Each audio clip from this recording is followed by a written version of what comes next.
All right, so this is a really interesting matchup, and it's a matchup I've never really considered because I've talked about both these guys as potential opponents for Jai Pataya in separate videos, but I've never talked about them fighting each other. No, I've never really thought about it, but it turns out that they're gonna fight each other. It's already been signed, it's already been sealed, it's already went ahead and been delivered.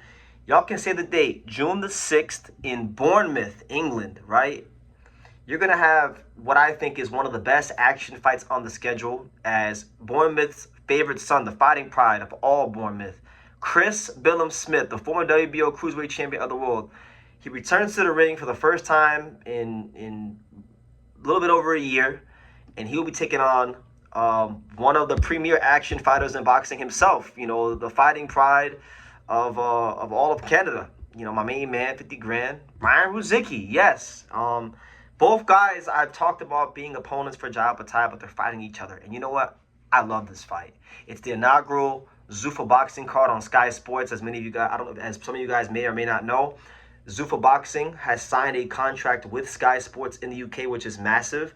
Zuffa Boxing this is probably going to be, I would say this is going to be the first Zuffa Boxing show that's not at the UFC Meta Apex in America. So, that's interesting. But, breaking it down, Ryan Rozicki, he's been a guy that he was supposed to fight for the WBC Cruiserweight title on multiple occasions against Noah McCallion. Noah McCallion, I think, really I hate saying fighters are scared of each other because, it takes a lot to get in that ring. But I think he's legitimately, fighting to death of Ryan Rozicki because he's pulled up the fight so many times.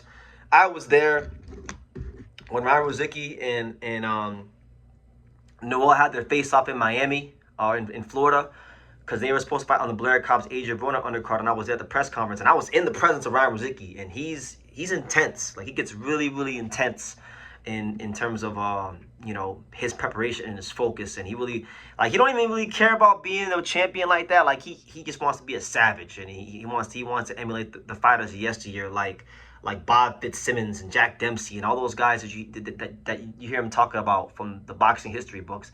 He wants to be like one of them guys, right? So that being said, this is a great action fight. Chris Billam-Smith is a guy that has delivered a lot of action fights over the years. Think about, his fights with most notably Isaac Chamberlain. That was British fight of the year. The Zotto fight was a fun fight.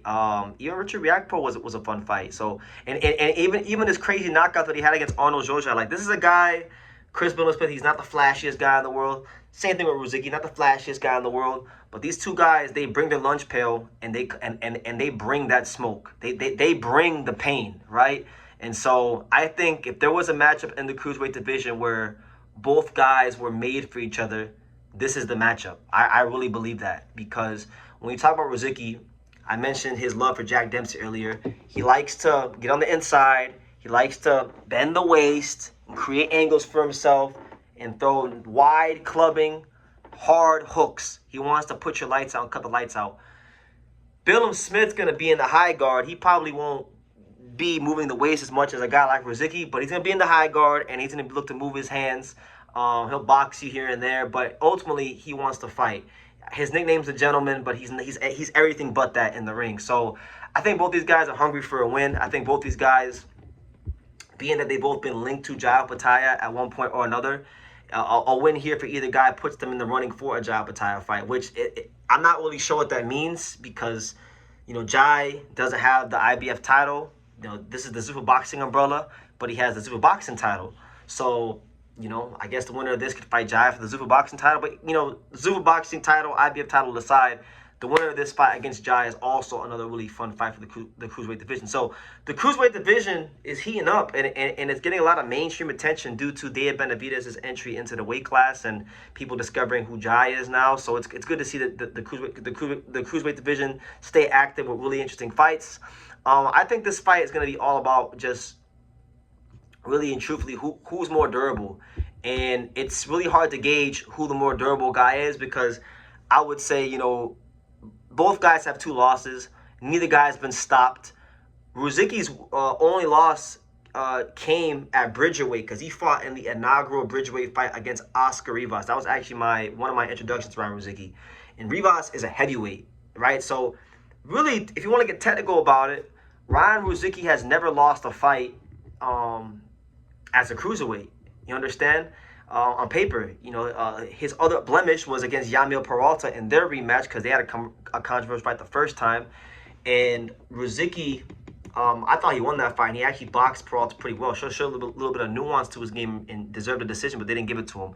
So, believe it or not, as quiet as it may be, Ryan Rozicki might actually be one of the best cruiserweights in the world because he's never lost a cruiserweight, and it took a heavyweight to beat him, and that heavyweight couldn't even beat him, like knock him out, right? So I think if from a durability standpoint, I'd actually probably lean more with Rozicki in the durability department because I've seen Chris Billam-Smith, you know, when he fought Zotto was able to, you know, push him back and made him look uncomfortable. I don't feel like Rozicki would have wilted as much as a guy like Billam-Smith did in the ring with Zotto. So I would say I would make Rozicki not a favorite, but I would say he's the more durable guy. But that doesn't necessarily mean he's the more skilled guy or anything like that. Smith has fought on a higher level. Smith has fought better competition. And he's been world champion, which Ryan Rozicki has not. So, you know, there's a lot of factors in this fight, and I'm not really sure who I'm going with. I haven't thought too much about a prediction yet, but I'm very excited about it. I think it's a great fight. I think it's a fight that people should get excited about. And what is it? It's going to be on what? It'll be on June the 6th, right? So that's only a couple of weeks from the time of me shooting this video. Definitely circle this one down in your calendars. You know, even if you don't know who these guys are, if you're watching this video and you don't know who these guys are, I would highly suggest you go get familiar because I'm telling you, these guys' styles match very, very well. And we'll see how it goes. We'll see how it goes. The winner of this fight makes himself a potential Jai Opetaia opponent.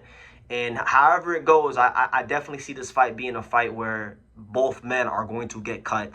There will definitely be at least one knockdown. And if there's not a knockdown, then I expect plenty of exchanges, unless one guy just completely decides to survive and overly clinch and overly hold. But yeah, those are my initial thoughts on Jai Opetaia or Ryan Rozicki versus Chris Billam-Smith. Let me know what you guys think in the comments down below. Make sure you guys take the time to subscribe, and I will see you in the next video.